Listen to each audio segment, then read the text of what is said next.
सारे माता पिता बैठे हैं, जितनी जिद किसी भी चीज के लिए बेटा करता है बेटी नहीं करती। Yes sir. जितनी जिद बेटा करता है बेटी नहीं करती। बेटा कहता है मेरे को नई साइकिल चाहिए, बेटी कहती है पापा मैं पुरानी ले लूंगी भाई की, इसको नई दिला दो। वो कहता है मैं कोचिंग नहीं जाऊंगा, मेरे को बैग नया चाहिए, तो बेटी बोलती है मम्मी इसको नया बैग दिला दो, भाई का पुराना मैं ले लूं। आपने सोचा ऐसा क्यों? जबकि वो माता पिता तो सेम प्यार करते हैं दोनों, पर बेटी जिद क्यों नहीं करती? बेटी को पता है ये घर मेरा नहीं है, ये मेरे पिता का घर, मेरे भाई का घर है, मैं इस घर से एक दिन जाऊंगी, मेरा घर वो होगा जो मेरे पति का होगा, मेरे भाई की इच्छा मेरे पिता पूरा करेंगे, मेरी इच्छा मेरा पति पूरा करेगा, इसलिए वो ज्यादा जिद करता। लेकिन दुख पता है किस बात का है? जब वो पिता के घर थी तब उसने मांगा नहीं, जब वो पति के घर पहुंची पति उसको दिला नहीं पाया, इसलिए इसकी जिम्मेदारी बहुत ज्यादा होती है। आपको यही लगता है ये रीति रिवाज नहीं है कि शादियां होगी आ गए, बहुत बड़ी जिम्मेदारी। इसने अपने माता पिता को छोड़ा है आपके लिए, इसने सब कुछ छोड़ दिया आपके लिए, आपकी बहुत बड़ी जिम्मेदारी है। जिम्मेदारी तो इतनी बनती है, मैं एक लाइन में कहना चाहूँ, आपकी वजह से कभी भी आपकी पत्नी की आंख में आंसू नहीं आना चाहिए, कभी भी। ये जिम्मेदारी उसको अच्छा घर चाहिए, जिम्मेदारी आपका दिला देगा, उसको अच्छे कपड़े चाहिए, आपकी जिम्मेदारी है दिला। ये बहुत बड़ी जिम्मेदारी है जिसको हम समझते हैं। दूसरी जिम्मेदारी, जिन बच्चों को इस दुनिया में लाए, आप एक पाल सकते थे, आपको एक लाना था, आप 3 पाल सकते थे, आपको 3 लाने थे, आप 5 पाल सकते थे, आप 5 लाते, आप नहीं पाल सकते थे, आपको नहीं लाना था। अब आप ये नहीं कह सकते ये रोज कपड़े खराब करता है, ये शूज रोज फाड़ लेता है, ये सॉक्स गंदे कर लेता है, नो, ये जिम्मेदारी है आपकी। और तीसरी जिम्मेदारी, जिन माता पिता ने आपको ये सुनहरी दुनिया दिखाई, ये इस सुंदर दुनिया को जो आप देख रहे हो ना, ये कारण है। और इन्हीं जिम्मेदारियों के चलते देखना, ये व्यक्ति पागलों की तरह दौड़ता है, पागलों की तरह भागता है।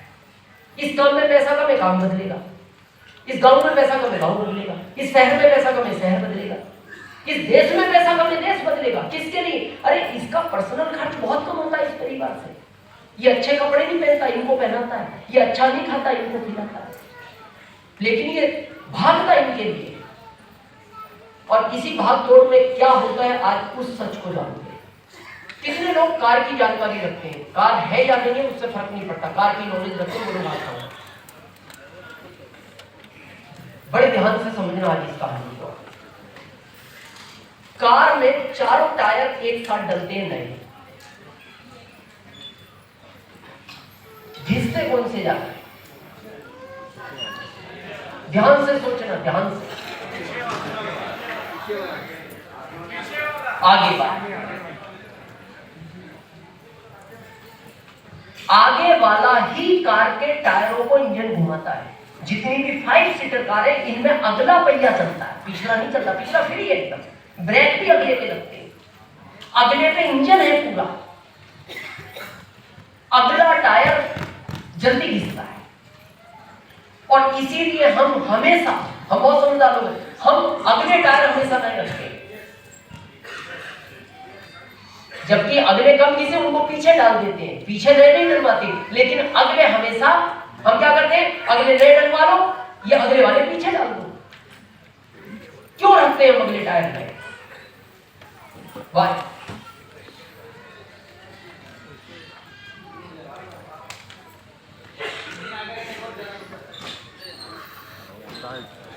मैं बताऊं कारण। 100 की स्पीड पे अगर कार है और अगला टायर अगर आपका फट गया, वो कार ऑन द स्पॉट पलटेगी और एक भी आदमी नहीं बचेगा। इसलिए अगला टायर हमेशा नया रखते हैं और नया होना चाहिए।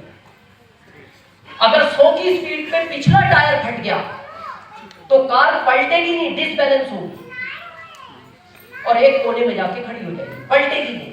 लेकिन अगला फट गया तो पलटेगी, और पलट गई तो बचेगा कोई नहीं। आपने कभी अपने बारे में सोचा है ये अगले टायर के सबसे कमजोर टायर है ये परिवार का। नींद पूरी नहीं होती इसकी, खाना टाइम पे नहीं खाता, ये सबसे कमजोर टायर और सबसे ज्यादा चल रहा है।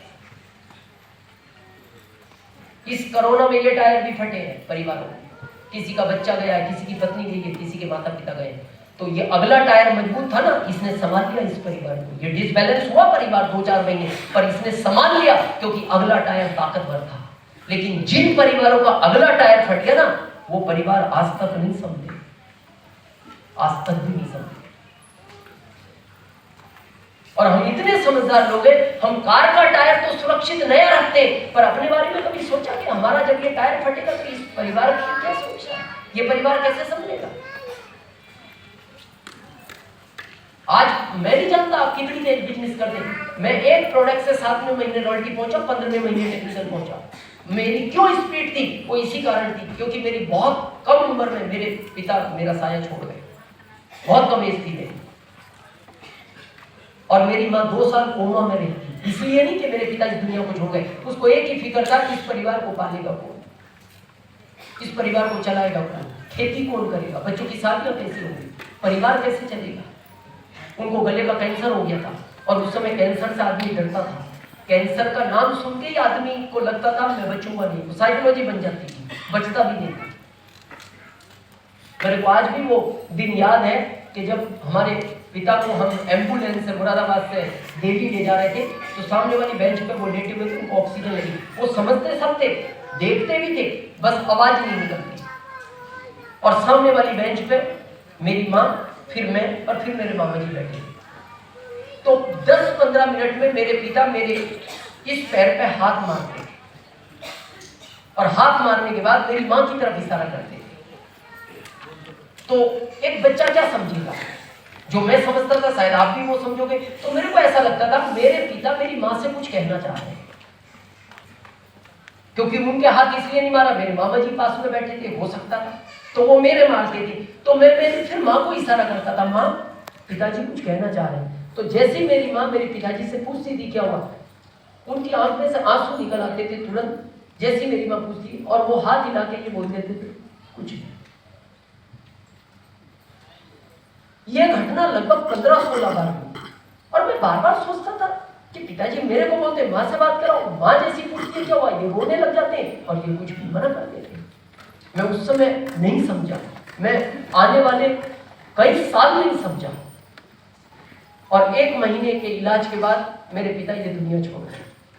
उसके बाद मेरी माँ दिल्ली में ही बेहोश हो गई, उसको नहीं पता मैं दिल्ली से घर कब आई। 2 साल वो कोमा में रही, और वो जब भी थोड़ा सा होश में आती थी बहुत तेज तेज रोती थी, और वो एक ही बात बोलती थी, हमारा सब कुछ चला गया, इस परिवार को कौन पालेगा, इन बच्चों की शादी कौन करेगा, पैसा कहां से आएगा, खेती कौन करेगा, बच्चे छोड़ के।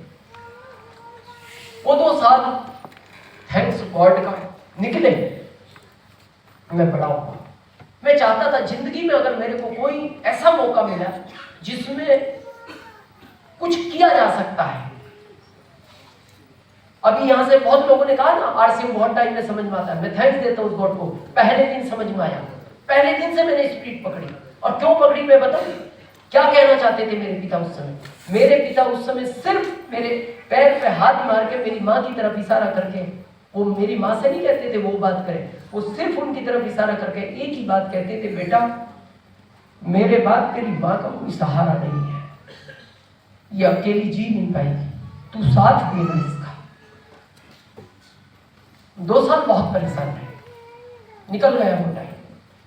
मैंने इसलिए आरसीएम स्पीड से किया, बस मेरे को वो दर्द था मेरे पिता वाला, क्योंकि मेरी माँ को 2 साल कैसे संभाला हम नहीं जानते हैं। बस मैं ये चाहता था कि जो मेरी माँ के साथ हुआ है वो कभी मेरी पत्नी के साथ नहीं होना चाहिए।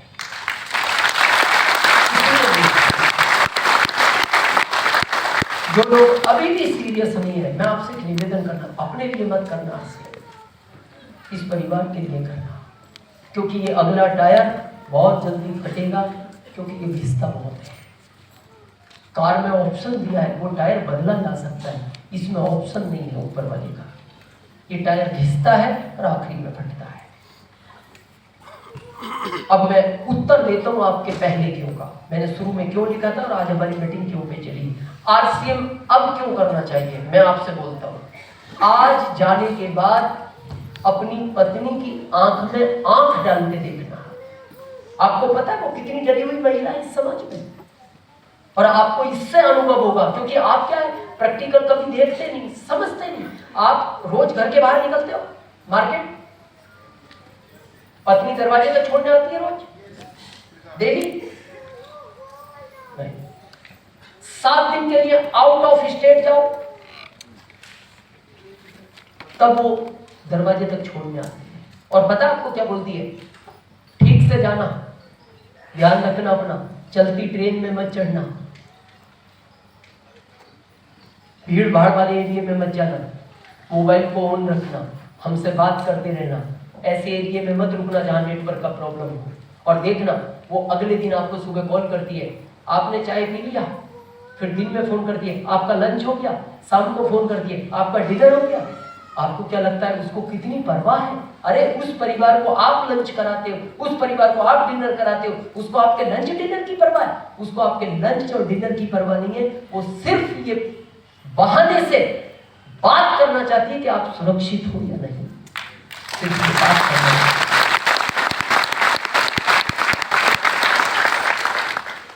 जो लोग कहते हैं यार सिम की क्यों जरूरत है, आज जाना उन माता पिता की उन बुरी आंखों में आंख डाल के देखना जिनको शुगर है और वो सिर्फ आपको देखकर जी रहे हैं। यहां से जाना उस 4 साल के बच्चे की आंख में आंख डाल के देखना। आपको पता है 4 साल का बच्चा अपने पिता की आंखों में अपने सपनों को लेकर जीता है। और नहीं तो कभी प्रैक्टिकल करना, आप खड़े हैं और आपकी पर्सनैलिटी बहुत डाउन है और आपके 4 दोस्त खड़े हैं, उनकी पर्सनैलिटी बहुत अच्छी है। और कभी आप उस जैसी घर से बच्चा निकले 4 साल का, आप अचानक उसको एक बात बोलना, बेटा भूत, आपका दोस्त कोई बोलते हैं बेटा भूत, क्या करता है वो बच्चा? पिता के पैरों में जाके छिप जाता है। जबकि आपकी पर्सनैलिटी डाउन थी, आपसे अच्छी पर्सनैलिटी के दोस्त थे, पर वो किसी दोस्त के पैरों में क्यों नहीं छिपा? क्योंकि उस बच्चे को पता है मेरे पिता से मजबूत आदमी इस दुनिया में दूसरा नहीं।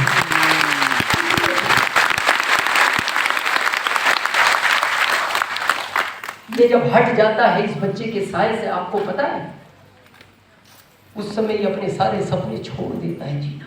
ये सिर्फ जीता है, चाहे वो भाई के लिए जिए, बहन के लिए जिए या अपनी माँ के लिए जिए। और इससे पूछा जाता है बेटा कुछ करना चाहते हो? ये रो पड़ता है, बोलता रहे मैं अपनी पिता की आंखों में अपने सपने देखता था, मैं कुछ करूंगा, लेकिन जब से मेरे पिता गए मैं अपने सपनों को छोड़ चुका। तो प्लीज एक बार सीरियस हो जिंदगी के प्रति, इस सिस्टम के प्रति करें। आप सबने हम सबको सुना, इसके लिए हम आपके बहुत बहुत आभारी हैं। थैंक यू, धन्यवाद।